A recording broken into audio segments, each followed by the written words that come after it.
A nuclear military convoy on the move in the eastern counties, but the authorities say there's no cause for concern.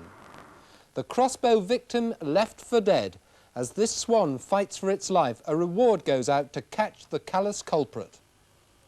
And on a happier note, the stowaway that's escaped the death sentence thanks to the kindness of Cambridgeshire cat lovers. Good evening. We start with news that a group of peace campaigners has been set up to monitor the movements of military convoys carrying components for nuclear weapons. The group that calls itself Polariswatch claims regular convoys travel through the eastern counties to deliver weapons to the tornado bases at RAF Honington in Suffolk and RAF Marham in Norfolk. The campaigners say that a road accident could lead to disastrous consequences. A special report by Bob Ledwidge. The Polariswatch group says that a nuclear weapons convoy left the Royal Ordnance Factory at Burfield in Berkshire yesterday morning and travelled on the M4 towards London.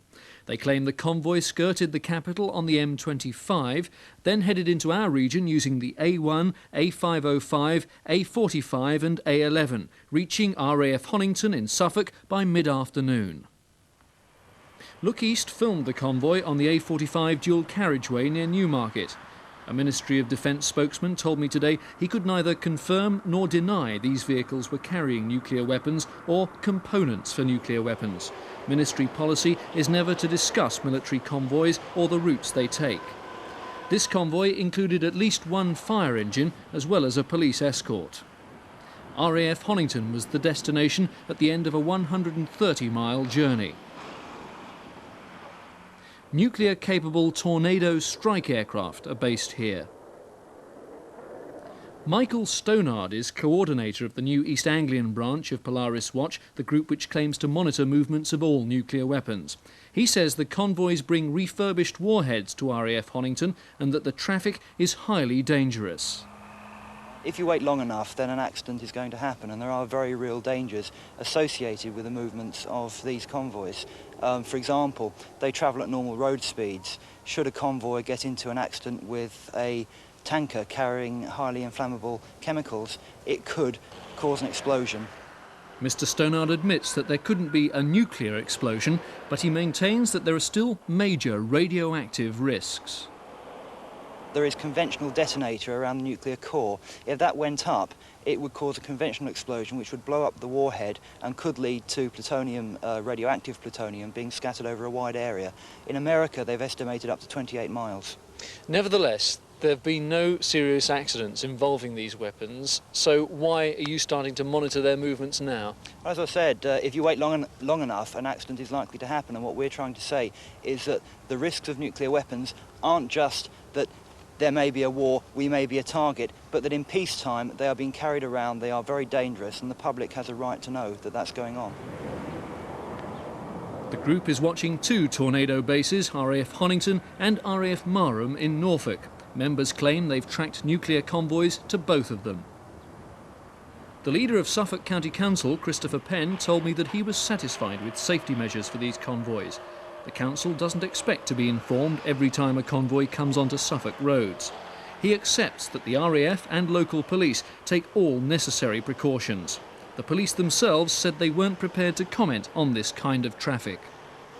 Local MP Sir Eldon Griffiths has a wide knowledge of defence matters. Sir Eldon, are you satisfied that these convoys are safe? If I thought there was any danger of those convoys to my constituents, I'd have got them stopped years ago. There is no danger. So why do they have police outriders, a fire engine and all these vehicles? Well, because they are large convoys of vehicles and they need to be looked after because they're a traffic hazard. That's perfectly normal when you're transporting equipment of any kind around the country. But the idea that somehow or other nuclear weapons are being carted around the roads of East Anglia is frankly nonsense. What do they carry then if it's not nuclear weapons? The Royal Air Force, like the American Air Force in East Anglia, is part of the general deterrent that has kept the peace of our country for the past 40 years. And those most concerned about the safety of the ordnance that goes into that deterrent are, of course, the RAF and the American Air Force themselves. They're closest to it. So what are the convoy carrying? I don't know about any particular convoy because you're describing something I have not seen. But would it be components for weapons? I can say this, that a nuclear weapon, like a conventional weapon, is a complex piece of equipment. Before it actually can get dangerous, it has to be armed. All of the appropriate keys have got to be put in place, and they're electronic as well as electromechanical. And all the appropriate command decisions have got to be taken all the way up to the Prime Minister. Now, these things only happen in cases of war.